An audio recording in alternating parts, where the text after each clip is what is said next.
একদিকে চাহিদা মতো নিরবচ্ছিন্ন জ্বালানির সংকট, অন্যদিকে সময় মতো রপ্তানি বাজারে পণ্য সরবরাহের চ্যালেঞ্জ। এমন বাস্তবতা তুলে ধরে আসছে বাজেটে সোলার সিস্টেমে আরোপিত সব ধরনের ভ্যাট ট্যাক্স অব্যাহতির দাবি জানিয়েছে নিট তৈরি পোশাক প্রস্তুতকারক ও রপ্তানিকারকদের শীর্ষ সংগঠন বিকেএমইএ। সরকার যেখানে আমাদের নিরবিচ্ছিন্ন বিদ্যুৎ দিতে ব্যর্থ হচ্ছে, আমরা সেখানে সরকারের সহযোগী ভূমিকা থাকছি এই সোলার প্যানেলে বিদ্যুৎ উৎপন্ন করে।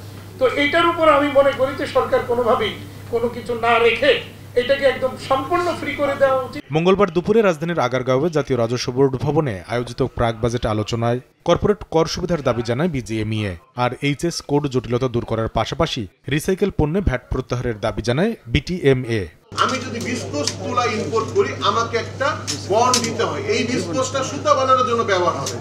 তাহলে বিস্কুটের তো দ্বিতীয় কোনো ব্যবহার নাই, তাহলে কেন আমি এই ধরনের নন ট্যারিফ ব্যারিয়ার দেব? এ সময় সাধারণ মানুষকে স্বস্তি দিতে সহায়ক কর কাঠামো ও শুল্ক নীতির তাগিদ দেন অর্থনীতিবিদরা। বেসরকারি বিশ্ববিদ্যালয়ে আরোপিত 15% ভ্যাট অব্যাহতিরও পরামর্শ দেন তারা। বেসরকারি বিশ্ববিদ্যালয়ের উপর 15% ভ্যাট আরোপ অযৌক্তিক। ভোক্তাদের উপর এই ট্যাক্স বার্ডেনটা আমাদের কিছু রেহাই পাওয়া উচিত।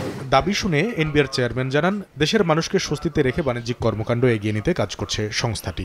আমাদের এবারের বাজেটের মূল বিষয়টাই হচ্ছে আমাদের রেভিনিউ কালেকশন বাড়াতে হবে এবং আমাদের ব্যবসায়ীদের তাদের যে বিজনেস করার পরিবেশ সেটাকে যতটা সম্ভব সহজ করে দেওয়া, তাদের পথে যত বাধা আছে এগুলো দূর করে দেওয়া। আলোচনায় ক্ষুদ্র ও মাঝারি উদ্যোক্তাদের ব্যবসায়িক ভোগান্তি দূর করার সুনির্দিষ্ট প্রস্তাব তুলে ধরে এসএমই ফাউন্ডেশন।